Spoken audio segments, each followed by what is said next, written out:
అందరికీ నమస్కారం. ఈ ప్రెస్ కాన్ఫరెన్స్ పెట్టడానికి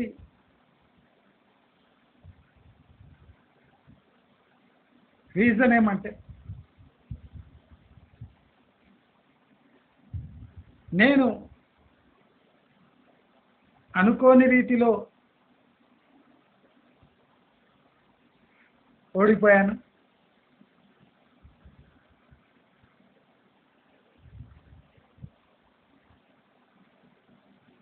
నేను ఓడిపోవడానికి కారణం ఓట్లు కాదు,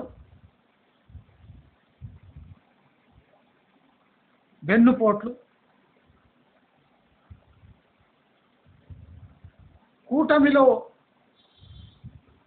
పెద్ద మనుషులంతా కలిసి నన్ను వెన్నుపోటు పడిచారు.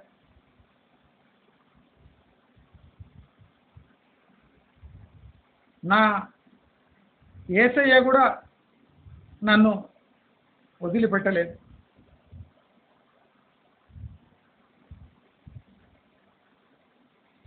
యేసయ్య,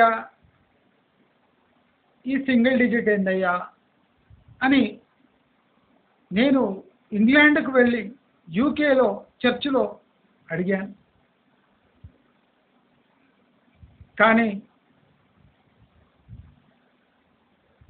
యేసయ్య పోయి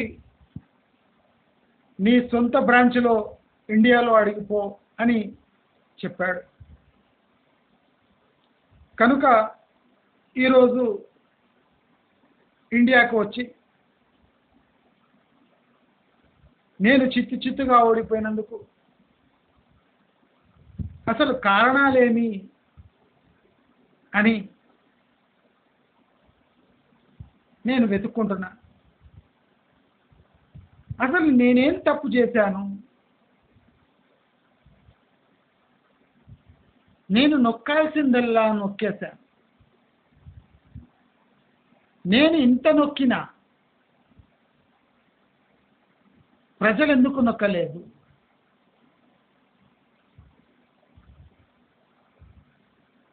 నేను జీవితంలో ఎప్పుడూ బాధపడిన సంఘటనలు లేవు. మీరు చూసి ఉంటారు, నేను శవాలను చూసిన నవ్వుతూనే ఉంటాను. ఆ శవాల ముఖాలు చూస్తే నాకు జాలి కలుగుతుంది. ఓ శవమా, నీవు రేపటి నుంచి నా కోసం బటన్ నొక్కలేవు అనే బాధతో నవ్వుతూ ఉంటాను. అసలు నేను ఓదార్పు యాత్రకు పోయినప్పుడు,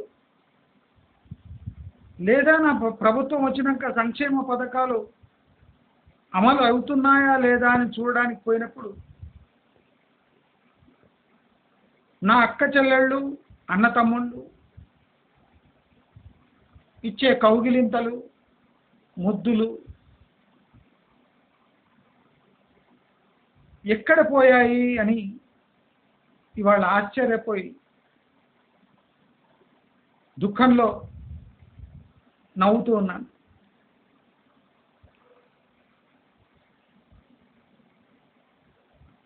అసలు ప్రజలకు నేను ఒక శోభనం గదిలో మంచం ఏర్పాటు చేసి దానిపై పూలు జల్లి పాల గ్లాసు రూమ్లోకే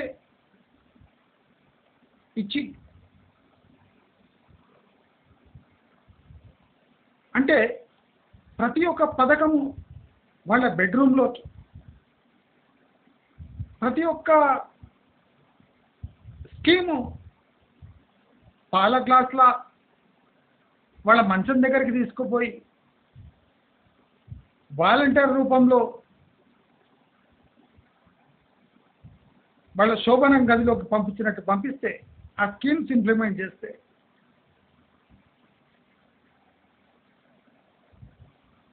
నేను ఎన్ని నొక్కినా వాళ్ళు ఆ రోజు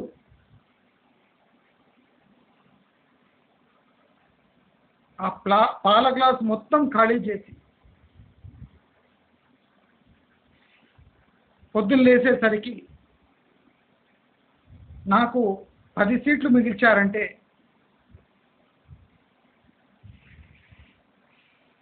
నాకు అర్థం కావట్లేదు.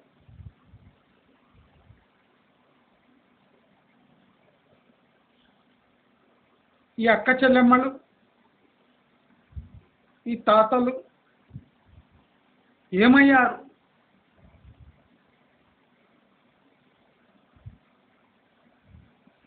నన్ను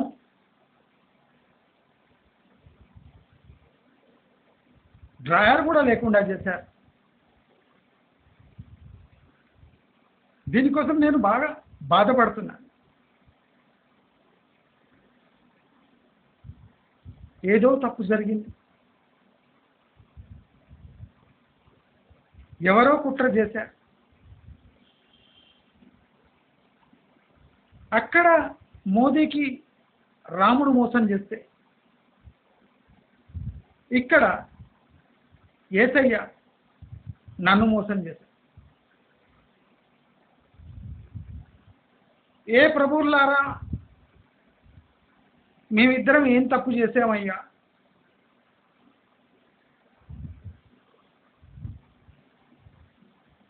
మోదీ అక్కడ నొక్కాడు, నేను ఇక్కడ నొక్కాను. మీ ఇద్దరు కలిసి మా ఇద్దరిని ఎందుకు తొక్కారయ్యా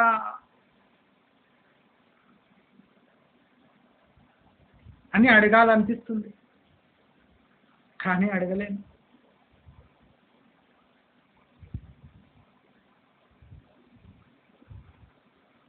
ఏడవాలనిపిస్తుంది, కానీ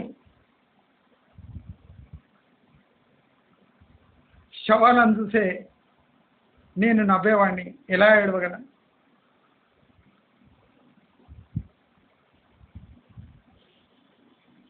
ప్రతిపక్షంలో కూర్చుందామన్నా ఇప్పుడు కూర్చోవడానికి వెసులుబాటు లేదు. జైళ్ళు నన్ను రమ్మంటున్నాయి. అసలు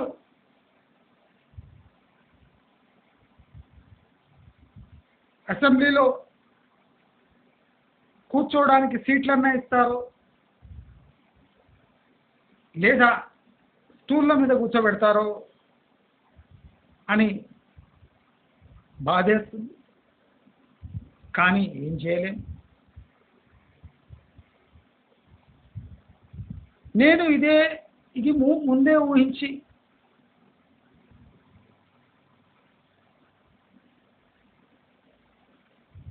యూకేకి పారిపోయాను. కానీ ఈ రెడ్ కార్నర్ నోటీస్ ఎప్పుడు ఇస్తారో తెలియదు కనుక మళ్ళీ ఇండియాకి వచ్చేసారు.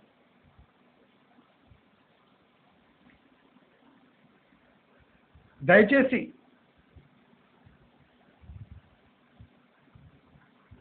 నెక్స్ట్ ఎలక్షన్ వరకు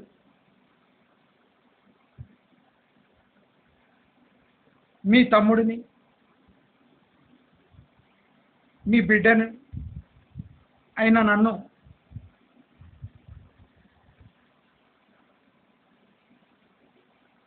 కొడాలి నాని గతి పట్టనివ్వకుండా చూసుకోండి. నేను చేతనైనంత నొక్కా బటన్. మీరు వేరేది అనుకోకండి, ఎందుకంటే చంద్రబాబు నాయుడు లాంటి వ్యక్తి కుట్రల వల్ల నేను నొక్కాను అన్నప్పుడెల్లా డబ్బులు నొక్కేశాను, రాష్ట్రాన్ని దోచుకున్నాను అనే అర్థం వచ్చేలా మీ అందరికీ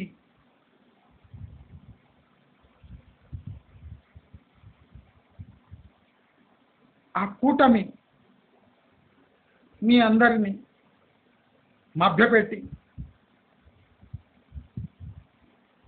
అసలు నేను నొక్కింది బటన్ మీకోసము,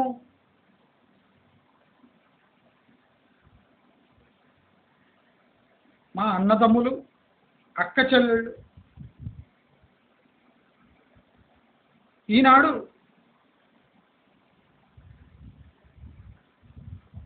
ఇంగ్లీష్లో తిట్టుకుంటున్నారు అంటే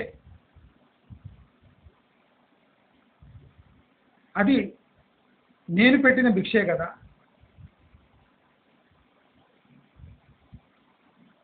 ఎల్కేజీ యూకేజీ పిల్లలు కూడా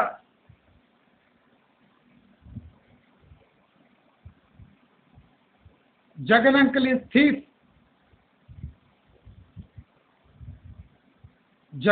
జగన్ రాబ్డ్ అవర్ స్టేట్ అని ఇంగ్లీష్లో తిడుతున్నారంటే నేను ప్రతి ఒక్క గవర్నమెంట్ స్కూల్ ఇంగ్లీష్ మీడియం చేయడం వల్లే కదా.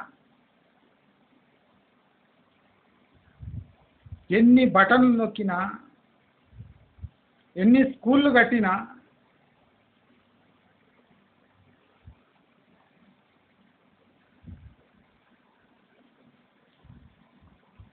నేను ఎన్ని ఫోటోలు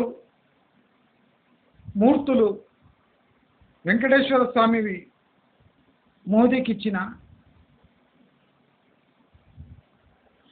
నా రాష్ట్ర ప్రజలు నన్ను ఇంత మోసం ఎందుకు చేశారో అని నాకు ఇప్పటి వరకు అర్థం కాక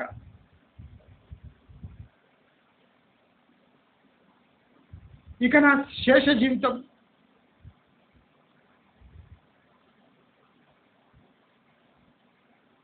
ఈటీవీ జబర్దస్త్ చూస్తూ, మా చెల్లెమ్మ రోజా మళ్ళీ జబర్దస్త్ సీరియల్ చేసుకుంటూ, ఆమెను చూసుకుంటూ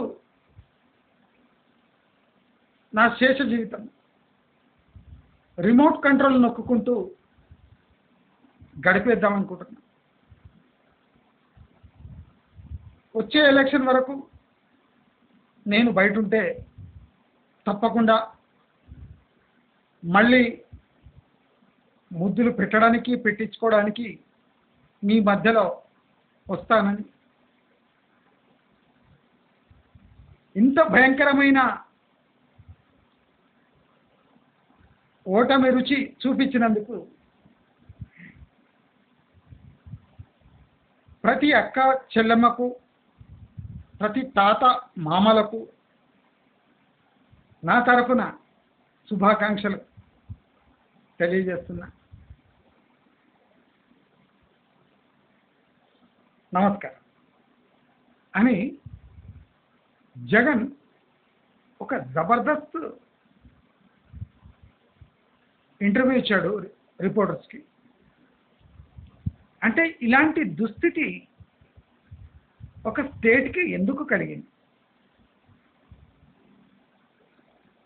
ఒక పొలిటీషియన్ తనకు దొరికిన ఆపర్చునిటీని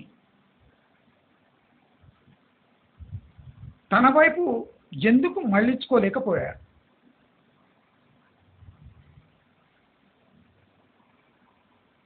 కేసీఆర్ జగన్ పాలన నియర్లీ ప్యారలల్గా ఉంది. అంటే ఇద్దరు ట్యాక్స్ పేయర్ డబ్బులతో తమ ఓట్లు కొనుగోలు చేసే ప్రయత్నం చేశారు. ఒకరు బటన్ నొక్కారు, ఇంకోళ్ళు రైతు బంధు, ఇంకో విచిత్రమైన బంధులన్నీ ప్రకటించి అభాస్పాలయ్యారు. డెమోక్రసీలో ప్రతిదానికి ఒక హద్దు ఉంటుంది. అది ఈ ఎలక్షన్లో తేట తెల్లమని అధికారం ఉంది కదా అని పోలీసు వాళ్ళు ఉన్నారని కానీ మీరు సామాన్యులను గెలికారంటే సామాన్యులు అసలు అంచనా కూడా అందని రిజల్ట్స్ మీ కళ్ళ ముందర తెస్తారు. ఇది ఈ ఎలక్షన్తో ప్రూవ్ అయింది. స్టిల్ జగన్మోహన్ రెడ్డికి ఒక 30-35% మహిళలు ఓటేస్తారు.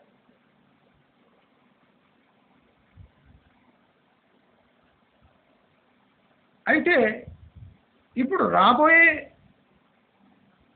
ఒక 2-3 ఇయర్స్ వరకు మన తెలంగాణ అండ్ ఆంధ్రలో రాజకీయాలు చాలా రసవత్తరంగా మారాయి.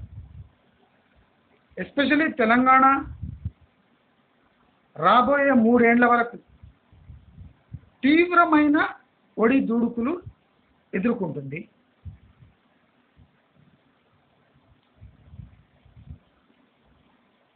మనం చంద్రబాబు నాయుడు యొక్క స్టామినాని మనము తప్పుపట్టలేం, కానీ ఆయనకు కొద్దిగా జ్ఞాపక శక్తి ఏజ్తో పాటు కొద్దిగా సన్నగిలింది. అది మొన్న రిపోర్టర్ ఈ మీటింగ్లో అంటే ప్రెస్ మీట్లో మనకు బయటపడింది. అంటే లోకేష్ తొందరపడాలి, లోకేష్ తెలుగుదేశం పార్టీని తన గ్రిప్పులో తెచ్చుకోకపోతే చంద్రబాబు నాయుడు నా ప్రకారం ఇంకో 5 ఏళ్ళు యాజ్ ఎ చీఫ్ మినిస్టర్ పాలించలేడు అని అనిపిస్తుంది. ఆయనకు క్షీణిస్తున్న ఆరోగ్యం ప్లస్ జ్ఞాపక శక్తి ఈ రెండు ఆయనలోని సామర్థ్యాన్ని తగ్గిస్తాయి అని నాకు అనిపిస్తుంది. సో లోకేష్ ఎంత తొందరగా పగ్గాలు చేపడితే అంత మంచిది అనిపిస్తుంది. మరి ఆంధ్రప్రదేశ్లో జనసేన బీజేపీ పరిస్థితి ఏంటి? Major challenge for Janasena is మళ్ళీ అదే తమ ఎమ్మెల్యేలను అదుపులో ఉంచుకోవటం, వాళ్లకు రావాల్సిన రాజకీయ హక్కు కల్పించడం, వాళ్ళను కూడా ఒక స్థాయికి తీసుకురావటం. అంటే ఇప్పుడు టీడీపీ ఎమ్మెల్యేలకు ఏ ప్రాముఖ్యత ఉంటుందో అది కూడా జనసేన ఎమ్మెల్యేలకు ఉండాలి. అదే బీజేపీ కూడా అదే ప్రయత్నం చేయాలి. ఇప్పుడు ఎలక్షన్ అయిపోయిన తర్వాత ఈ టీడీపీ జనసేన బీజేపీ క్యాడర్ మధ్య ఘర్షణ వాతావరణం నెలకొనే అవకాశం 90% ఉంది. ఎలక్షన్ అయిపోయి 1-2 డేస్ అవుతుంది, కానీ ఒక 6 months తర్వాత మీరు సీన్ చూడండి, టీడీపీ జనసేన బీజేపీ కార్యకర్తల మధ్యలో తీవ్రమైన ఘర్షణ వాతావరణం, కాంపిటీషన్ స్టార్ట్ అవుతుంది. వీళ్ళు లక్కీ ఏమంటే జగన్ ఈ ఆపర్చునిటీని క్యాచ్ చేసుకోవడానికి బయట ఉండడు. ఇదొక మంచి ఫ్యాక్టర్. బయట ఉన్నా తాను గెలుచుకున్న 9 మంది ఎమ్మెల్యేలు తనతో పాటు ఉంటారా అనేది డౌటు. ఇప్పుడు తన పార్టీ సింబల్ మీద గెలిచిన 4 ఎంపీలు మోదీ నొక్కేస్తాడు, కొట్టేస్తాడు. ఎంపీ స్థానాలకు తిరోధకం వదిలేయాల్సిందే. ఎమ్మెల్యేలు ఎంతమంది జగన్తో కొనసాగుతారు, జైల్లో వచ్చి కలుస్తారో జగన్ చూడాలి. అంటే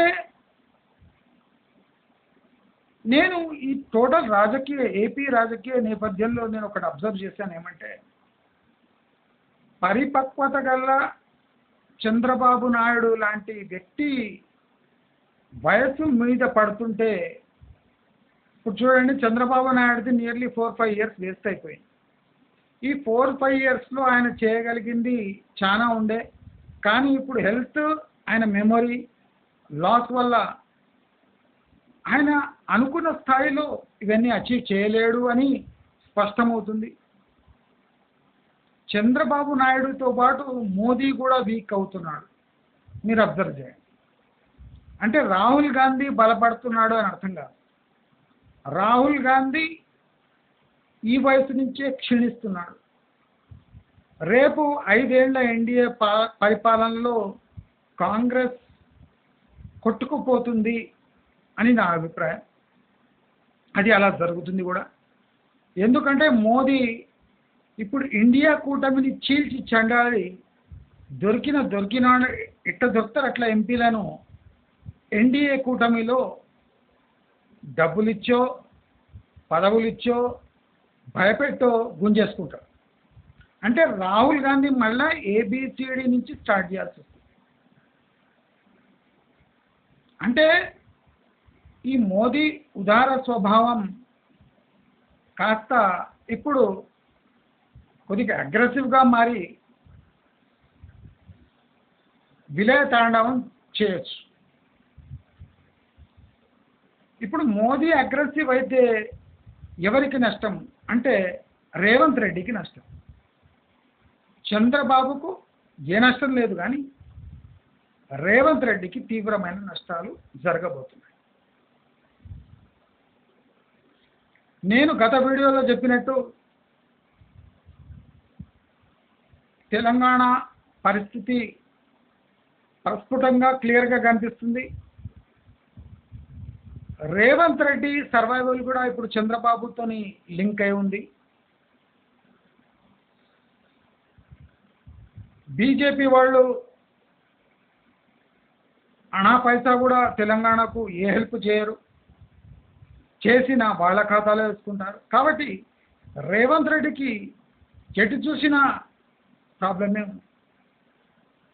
కర్ణాటకలో డీకే శివకుమార్ అప్పులు తీర్చడంతో పాటు హైకమాండ్కి డబ్బులు పంపించడం, ఎక్కడ ఎలక్షన్ జరిగినా క్యాంపెయిన్ చేయడం. ఇప్పుడు తెలంగాణ కాంగ్రెస్లో ఇప్పుడు అలజడి మొదలవుతుంది. 12 సీట్ల బదులు 8 సీట్లు గెలిచిన రేవంత్ రెడ్డిపై విరుచుకుపడడానికి నేతలు రెడీగా ఉన్నారు. అదే కాకుండా కాంగ్రెస్ అసంతృప్త క్యాడరు బీజేపీలో జాయిన్ అయ్యే ఛాన్సెస్ కూడా ఉన్నాయి. మనము ఊహించలేని పరిణామం కూడా జరగవచ్చు.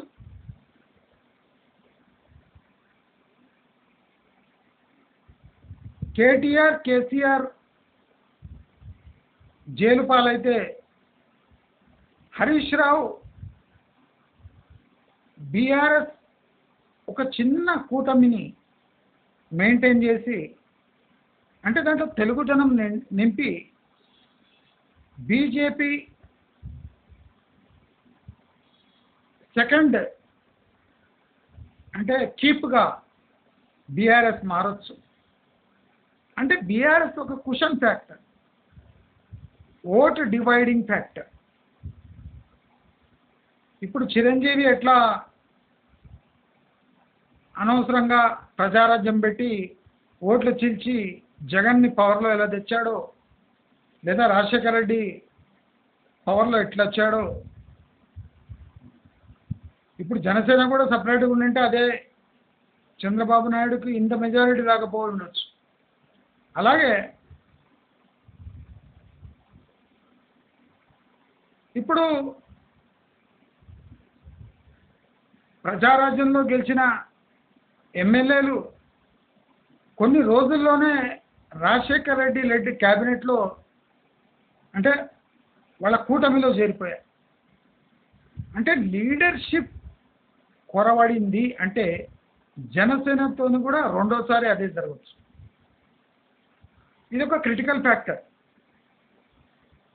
ఇప్పుడు బీఆర్ఎస్లో సేమ్ పొజిషన్ ఉంది. రేపు కేసీఆర్ కేటీఆర్నే కార్యకర్తలే విడిచి వెళ్ళొచ్చు. ఎమ్మెల్యేలు పక్క పెట్టండి, ఎమ్మెల్యేలు ఈజీగా జంప్ అయిపోతారు. కార్యకర్తలు కూడా జంప్ అయ్యే అవకాశాలు ఉన్నాయి, వేరే కూటమి పెట్టుకునే అవకాశాలు ఉన్నాయి. బీఆర్ఎస్ని చీల్చి ఒక 2-3 పార్టీలు తయారయ్యే ఛాన్సెస్ కూడా ఉన్నాయి. ఇది జరుగుతుందా లేదా మీరే చూడండి. కనుక ఈ ప్రజారాజ్యం పార్టీ ఎలా చచ్చుపడదో అలా చచ్చుపడకుండా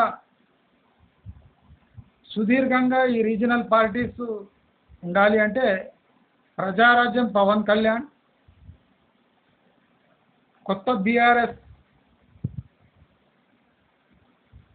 టీఆర్ఎస్ అనుకోండి, బీఆర్ఎస్ అనుకోండి, దాని లీడర్షిప్ కూడా కొద్దిగా మేల్కొని ప్రజెంట్ సిచ్యువేషన్కి అనుగుణంగా ప్రజల సేవపై దృష్టి పెడితే వాళ్ళ మనుగడ సాగించవచ్చు.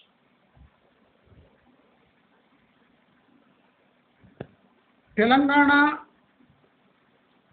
3-4 ఇయర్స్ వరకు ఇప్పటి వరకు ఏమి ఇండస్ట్రీస్ వచ్చినాయో, ఏ సాఫ్ట్వేర్ వచ్చిందో దానిపై ఆధారపడి ఇక ఉండాల్సిందే. ఈ పోటీ ప్రపంచంలో ఎన్డీఏ కూటమి రాష్ట్రాలకే సెంట్రల్ గవర్నమెంట్ ప్రిఫరెన్స్ ఇచ్చి ఫండ్స్ అలొకేట్ చేసి వాళ్ళ గ్రోత్కు తోడ్పడుతుంది తప్ప ఎన్డీఏ లేదా ఎన్డీఏ వ్యతిరేక పార్టీలకు అంటే ఇండియా కూటమి రాష్ట్రాలకు మొండి చేయి చూపిస్తుంది. దానివల్ల ఈ మహారాష్ట్ర కానివ్వండి, ఈ తెలంగాణ కానివ్వండి, రాజస్థాన్ కానివ్వండి తీవ్రంగా శ్రమించాల్సి వస్తుంది.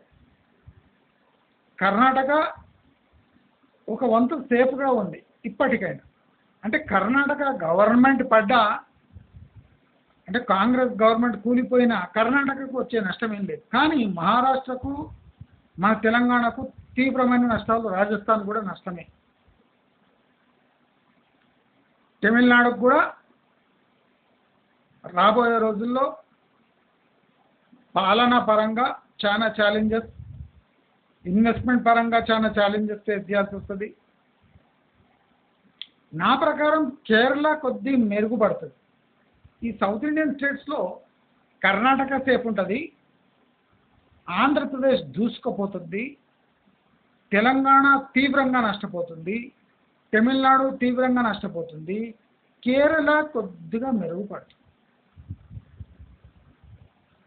ఇక మధ్యప్రదేశ్, ఒరిస్సా, వెస్ట్ బెంగాల్ ఇవన్నీ సుమారుగా ఉంటాయి. అంటే ఇప్పటి ఓటింగ్ సరళి చూస్తే ఎలా ఉందంటే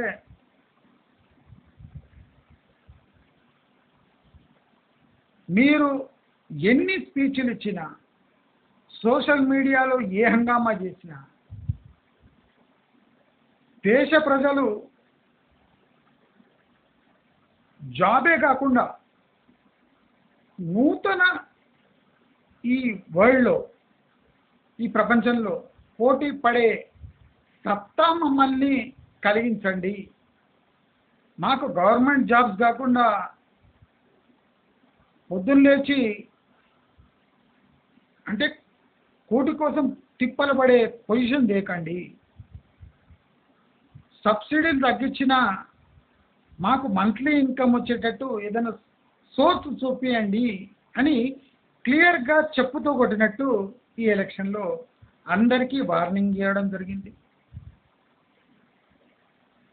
ఈ దెబ్బ మోదీకి కూడా తగిలింది.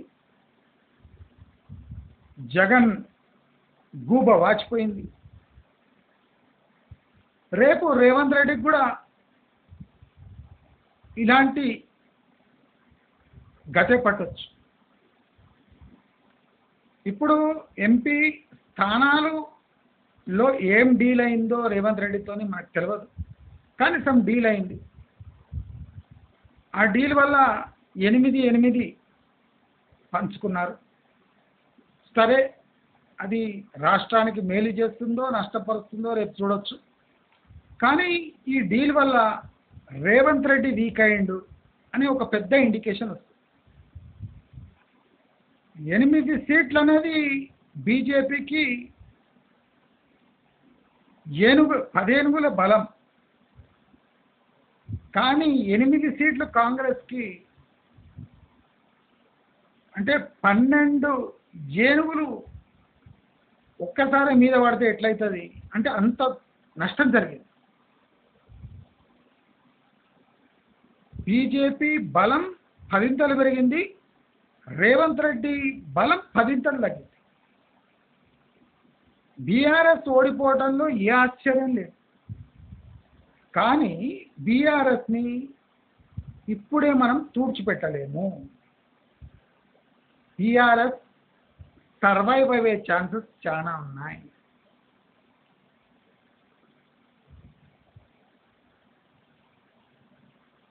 కనుక మనము మన దృష్టి ఇప్పుడు ఆంధ్ర వాళ్ళు, నేను ఒక మంచి స్ట్రాటజీ చెప్తా తెలంగాణ వాళ్ళు. ఆంధ్ర వాళ్ళు మన తెలంగాణని హైదరాబాద్ని ఎలా ఇన్ని సంవత్సరాలు యూజ్ చేసుకున్నారో ఇప్పుడు తెలంగాణ ప్రజల వంతు చేసింది. తెలంగాణను వీడండి, ఆంధ్రాకు పోండి. ఎందుకంటే డెవలప్మెంట్ మొత్తము ఆంధ్రాలో జరగనుంది కనుక, అంటే ఫస్ట్ పోతే మనము పాగా వేయగలము. ఆంధ్ర వాళ్ళతో కలిసిపోండి, ఇంత అన్నం మీద ఇంత వేపుడేసుకొని తినడం అలవాటు చేసుకోండి, ఆంధ్ర వాళ్ళ యాస నేర్చుకోండి. ఆంధ్ర జనాల్లో కలిసిపోయి వాళ్ళు ఎలా మన రాష్ట్రాల్లో పాగా వేసి బాగా సంపాదించుకున్నారో ఇప్పుడు ఇక్కడ ఏం మిగలలేదు కాబట్టి గ్రోత్ 5% ఉంటుంది కాబట్టి 40% గ్రోత్ ఆంధ్రాలో రాబోతుంది కాబట్టి అందరూ ఈ రాష్ట్రీయాల భేదాలు లేకుండా ఆంధ్ర వాళ్లకు తగిన మర్యాద ఇస్తూ మీ యాస మార్చుకొని ఆంధ్రాలో ఎంటర్ కాండి. ఆంధ్ర విపరీతంగా డెవలప్ కాబోతుంది. మేస్త్రీలు కానివ్వండి, బిల్డర్స్ కానివ్వండి, ఇండస్ట్రియలిస్ట్ కానివ్వండి, తక్షణమే ఆంధ్రప్రదేశ్ షిఫ్ట్ అయ్యి మీ బేస్ అక్కడ ఏర్పరచుకొని రేపు హైదరాబాద్ నుంచి ఒక 10 లక్షల మంది ఆంధ్రాకు తరలి వెళ్ళే ఛాన్సెస్ చాలా ఎక్కువ ఉన్నాయి. 10 lakh పర్మనెంట్ షిఫ్ట్ అయ్యే ఛాన్సెస్ ఉన్నాయి. ఇప్పుడు ఎలక్షన్ వచ్చినందుకు ఒక 20-30 లక్షలు పోయి ఓటేసి వచ్చింది, కానీ ఇప్పుడు 10 లక్షల మంది అంటే హైదరాబాద్ కాస్ట్ అవాయిడ్ చేయడానికి ఏపీకి వెళ్ళే సూచనలు మెండుగా ఉన్నాయి. ఇలాగే జరుగుతుంది, మీరు చూస్తూ ఉండండి. వితిన్ 1 year అట్లీస్ట్ ఒక 5 lakh పాపులేషన్ షిఫ్ట్ అయిపోతుంది. Within 3 years 10 lakh plus population ఈజీగా హైదరాబాద్ నుంచి వెళ్ళిపోయి ఆంధ్రప్రదేశ్లో వేరియస్ నగరాల్లో వాళ్ళు వ్యాపిస్తారు. ఆంధ్రప్రదేశ్లో ఎడ్యుకేషన్ ఒక హబ్ లాగా ఒక మారిపోతే చాలామంది హైదరాబాద్ వైపు తిరిగి చూడరు. కనుక హైదరాబాద్ ఇప్పుడు నిజాం అంటే స్టైల్లో మెల్లగా గ్రో అవుతుంది. ఫాస్ట్గా అవ్వదు, రిటర్న్స్ బాగుండవు. నేటివ్ తెలంగాణ పాపులేషన్ చాలా సంతోషంగా సుఖంగా ఉంటారు. ఆంధ్ర పాపులేషన్ షిఫ్ట్ అయితే వాళ్ళకు తమ స్వరాష్ట్రంలో ఆపర్చునిటీస్ దొరుకుతాయి. అదే కాకుండా తెలంగాణ వాళ్ళకు కూడా ఆంధ్రప్రదేశ్లో స్వరాష్ట్రం అంటే ఆంధ్రప్రదేశ్లో ఆపర్చునిటీస్ తీవ్రంగా ఉంటాయి.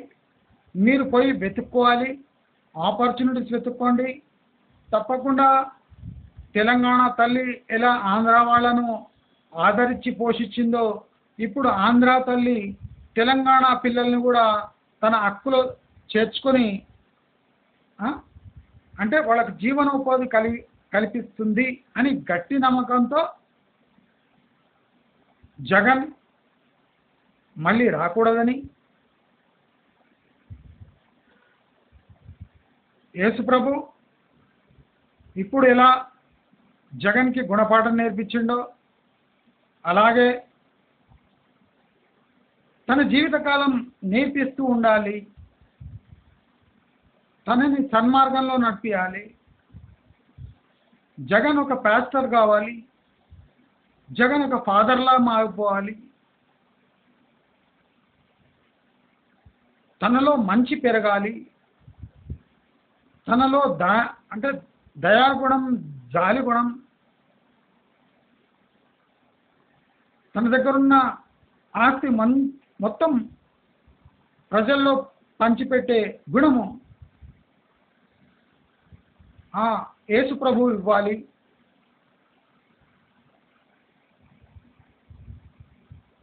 రాముడు కూడా మోదీకి ఈ దక్షిణ భారతాన్ని అన్యాయం చేసినందుకు దక్షిణ భారతదేశం నుంచే లీడర్స్ సహాయంతో గవర్నమెంట్ ఏర్పరచుకునే స్థితి కల్పించాడు. అంటే దేవుళ్ళు ఉన్నారు, దేవుళ్ళు తమ పని తాము చేసుకుపోతున్నారు అని దీనికన్నా సాక్ష్యం మరొకటి లేదు అని తెలియజేస్తూ, మీకు ఈ వీడియో నచ్చినట్టయితే లైక్, షేర్, సబ్స్క్రైబ్ చేసుకోండి. నమస్కారం.